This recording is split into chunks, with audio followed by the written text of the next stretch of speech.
नमस्कार। हम सभी पर महाराज जी का आशीर्वाद और बजरंगबली जी की कृपा सदैव बनी रहे।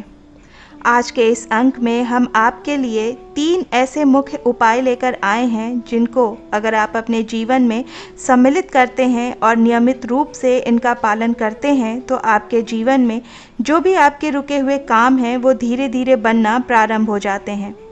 बहुत सारी समस्याओं से अगर आप जूझ रहे हैं, जैसे कि अगर आप बहुत ज़्यादा परिश्रम कर रहे हैं लेकिन आपको फल प्राप्त नहीं हो रहा है, आपके बनते हुए काम बिगड़ जाते हैं, भाग्य आपका साथ नहीं दे रहा है, आपके जीवन में ऐसे कष्ट आ रहे हैं, तो ये 3 उपाय करने से अगर आप ये 3 उपाय अपने जीवन में इस्तेमाल करते हैं तो जो भी आपके रुके हुए काम हैं आप देखेंगे धीरे-धीरे वो बनना प्रारंभ हो जाएंगे। तो सबसे पहला जो उपाय आपको करना है वो ये है कि अगर आप श्री महाराज जी से जुड़े हुए हैं या उनसे जुड़ने का प्रयास कर रहे हैं तो आपको श्री हनुमान जी की पूजा अवश्य करनी चाहिए। श्री हनुमान जी को संकट मोचन भी कहते हैं। इसका मतलब ही यही है कि जो संकट से आपको निकालने वाला हो उसे हनुमान कहते हैं। श्री हनुमान जी जीवन में आने वाले कष्टों से निजात दिलाने वाले माने जाते हैं। जिन लोगों का भाग्य उनका साथ नहीं देता, श्री हनुमान जी की आराधना से उनका भाग्य पूर्ण रूप से उनका साथ देना प्रारंभ कर देता है। तो जो सबसे पहला उपाय आपको करना है वो यही है कि श्री हनुमान जी की पूजा विधि विधान से करना आप प्रारंभ कर दीजिए। यदि आपके जीवन में लगातार धन संबंधी या अन्य परेशानियां आ रही हैं तो आपके लिए यही अच्छा है कि आप श्री हनुमान जी की आराधना करें और अगर हो सके तो श्री पंचमुखी हनुमान जी की आराधना करें।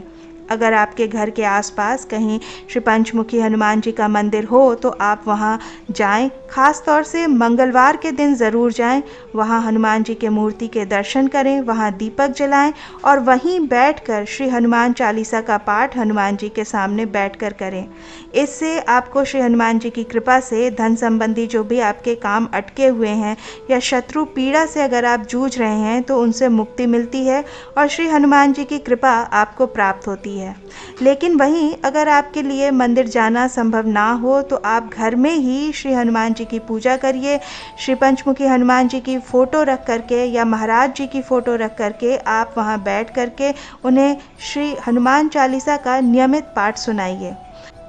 जो भी आपके जीवन में दुख है आप उनसे महाराज जी को अवगत कराइए। आपके जीवन में जो कार्य काफ़ी समय से अटके हुए हैं आप उनके बारे में महाराज जी से प्रार्थना करिए। आप देखेंगे कि बहुत शीघ्रता से आपके सारे काम बनने शुरू हो जाएंगे।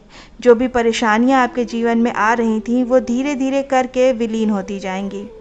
तो ये था सबसे पहला उपाय। अब आते हैं दूसरे उपाय पर। दूसरा जो उपाय है वो है श्री तुलसी माता का उपाय। जी हाँ, हम सभी के घर में श्री तुलसी जी का पौधा होता है। अगर आपके यहाँ नहीं है तो आप ज़रूर ला करके एक तुलसी जी का पौधा अपने घर में रखें। घर में तुलसी जी का पौधा रखना बहुत ही शुभ होता है, बहुत ही मंगलकारी होता है। आपने शास्त्रों में भी ये सुना होगा कि जो इंसान रोज़ाना तुलसी जी में दीपक जलाता है, उनकी पूजा करता है, उन्हें जल अर्पण करता है तो उसके जीवन से हर प्रकार की नकारात्मक शक्ति दूर होती है। तो दूसरा उपाय ही यही है कि आप अपने घर में तुलसी जी के पौधे को स्थान दें और उसके बाद आप रोज़ाना हर दिन नियम से तुलसी जी में जल अर्पण करिए। जल अर्पण करने के साथ साथ आप तुलसी मैया में एक दीपक भी जलाइए। आप ये दीपक चाहे तेल का जलाएं चाहे घी का जलाएं, जैसा भी आपका सामर्थ्य हो उसके अनुसार आप काम कर सकते हैं। तुलसी जी का जो पौधा होता है वो घर से नकारात्मक ऊर्जा को निकालता है, घर में नकारात्मकता को प्रवेश नहीं करने देता है। उसी प्रकार जब आप तुलसी जी का पूजन करते हैं तो उनकी पूजा आराधना से आपके जीवन से भी नकारात्मक शक्ति या जो भी नकारात्मकता है वो तुलसी जी के पूजन से दूर होती है।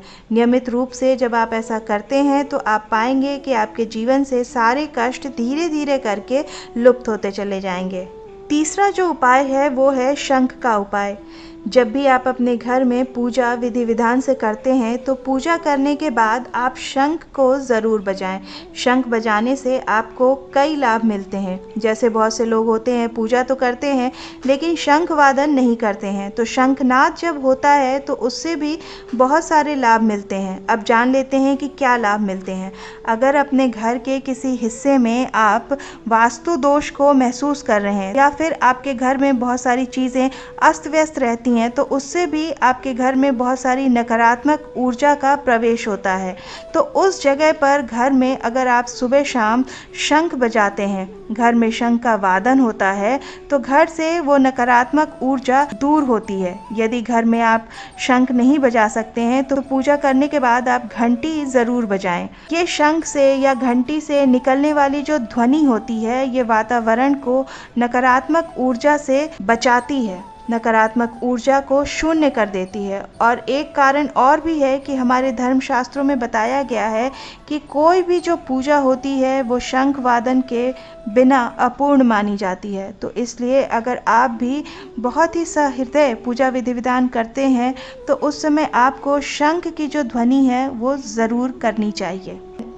शंख अगर ना हो सके तो कम से कम घंटी का वादन आप ज़रूर करिए। तो ये थे वो 3 उपाय जिनको जीवन में करने से, नियमित रूप से करने से आपके जीवन से नकारात्मकता दूर होती है और जीवन में सकारात्मक ऊर्जा का प्रवेश होता है। जो भी आपके रुके हुए काम हैं या धन संबंधी जो भी समस्याएं हैं वो दूर होती हैं।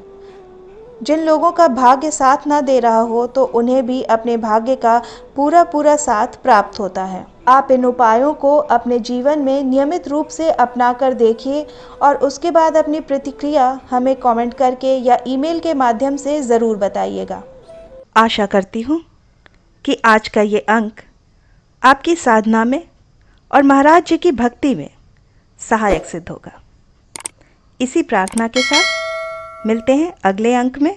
तब तक के लिए जय बाबा की। हरे राम राम राम हरे राम राम